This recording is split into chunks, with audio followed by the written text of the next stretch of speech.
Hey, it's Taylor Polidore Williams, and you're watching The Chris Gunther Show.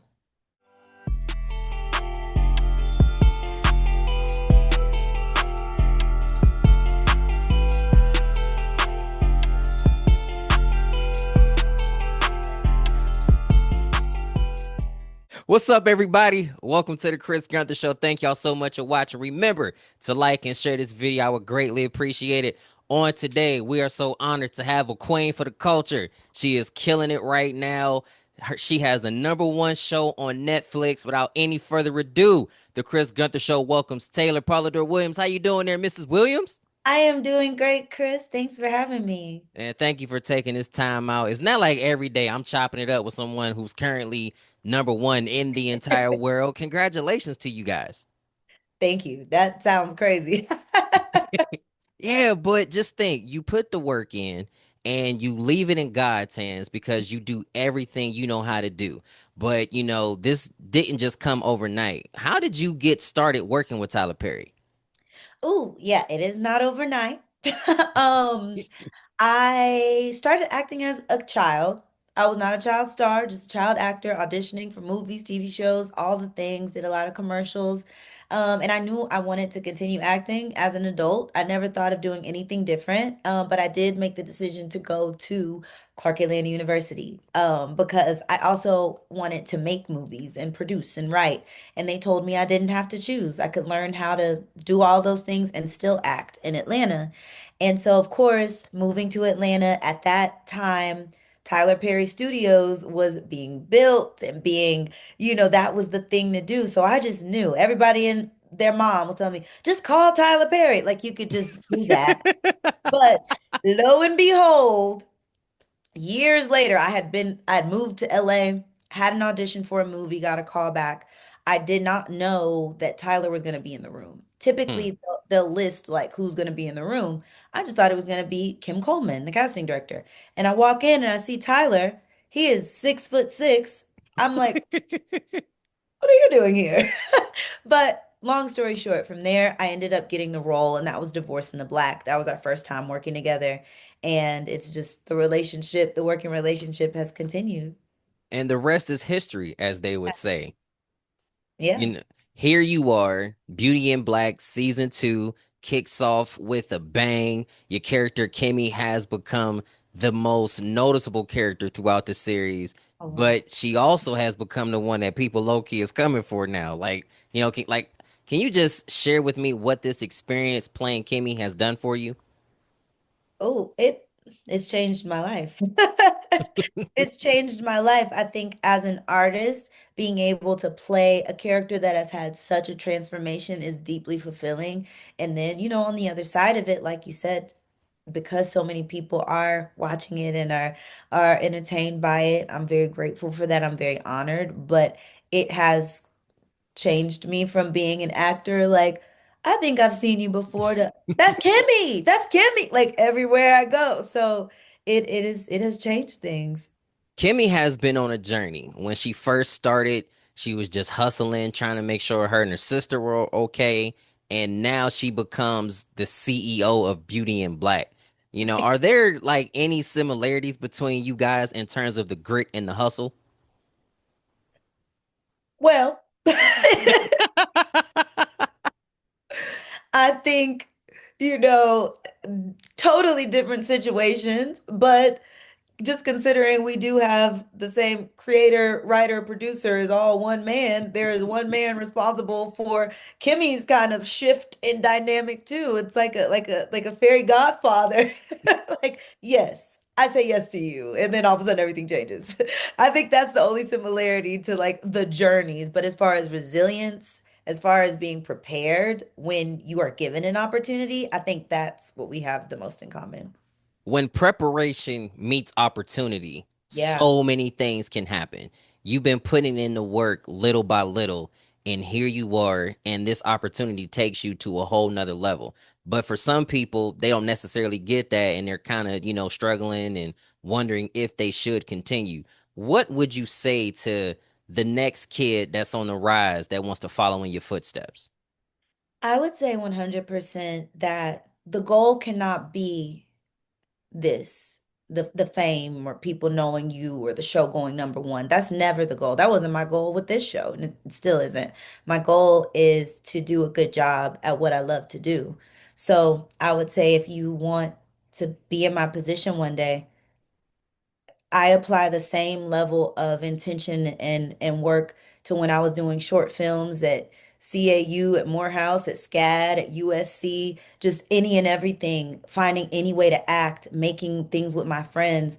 I do the same amount of preparation and work then as I do now. Just prepare for that thing that you want, whatever it is, and continue to aim to get better. Take classes, study the greats, watch things, just immerse yourself into it.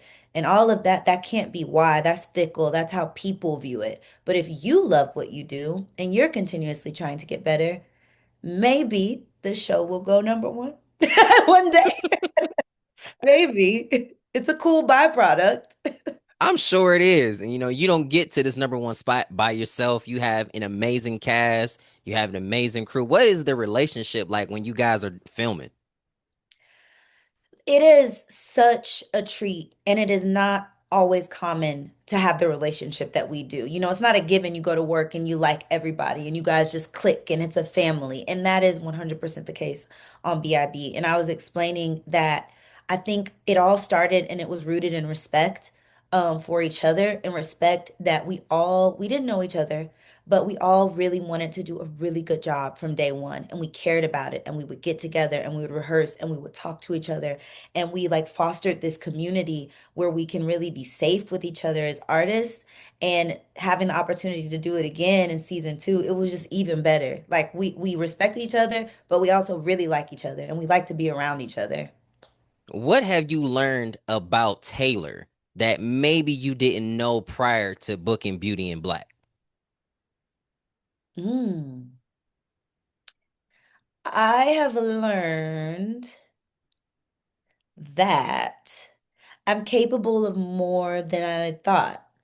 Um, we shot 16 episodes in 12 days, which is a very unique shooting process. Hmm. And there'd be days where I would have like 100 pages of dialogue.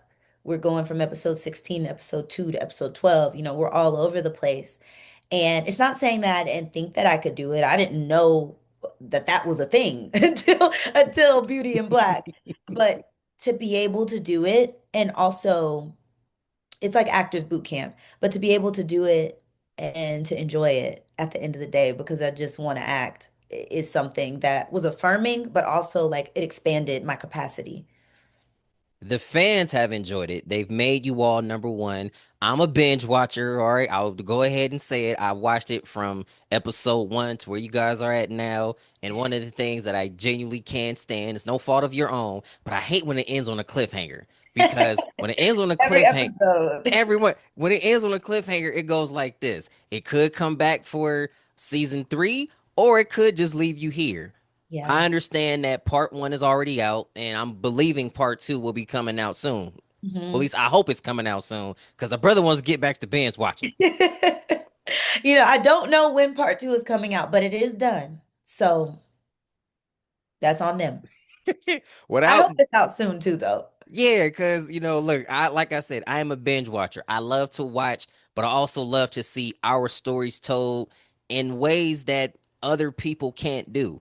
Right. It's something about having the black writers, the black executives that can share the stuff that those of us that are on the rise need to see and say, yo, this stuff is possible. Yeah.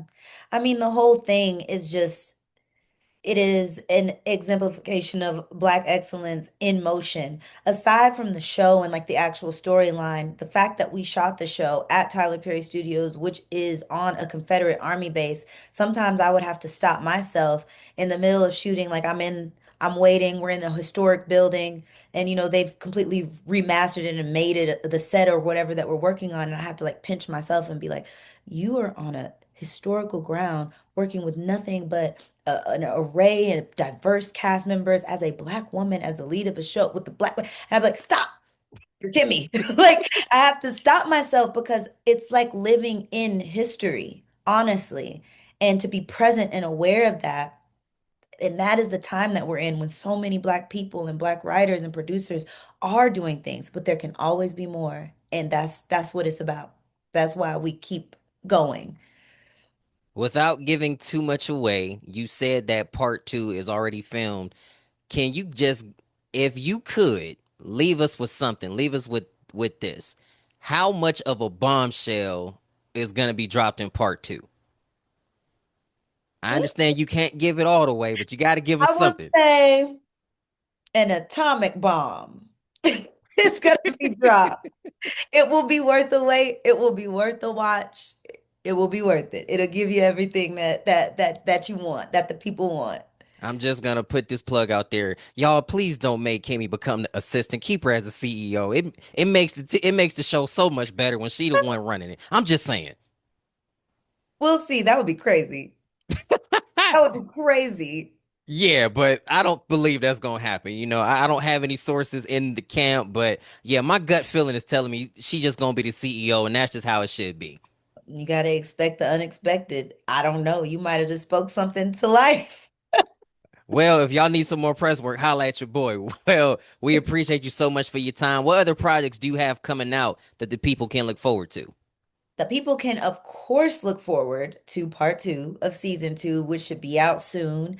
I also have a short film that I starred and produced that is bringing awareness to endometriosis. And I'll have more information on where and when that could be seen, hopefully coming to a wonderful festival near you. And then outside of that, I have recently launched my own nonprofit, the Shelter Rock Foundation, which is geared towards advocacy for youth in foster care and the creative arts for children in general. So just stay tuned with what I got going on. It's always something coming up. If anybody wanted to follow you, how can they do that? You can follow me at Instagram, my name, Taylor Polidore, or my TikTok for all the fun stuff, my name with no vowels. I love it. Ladies and gentlemen, nothing else needs to be asked.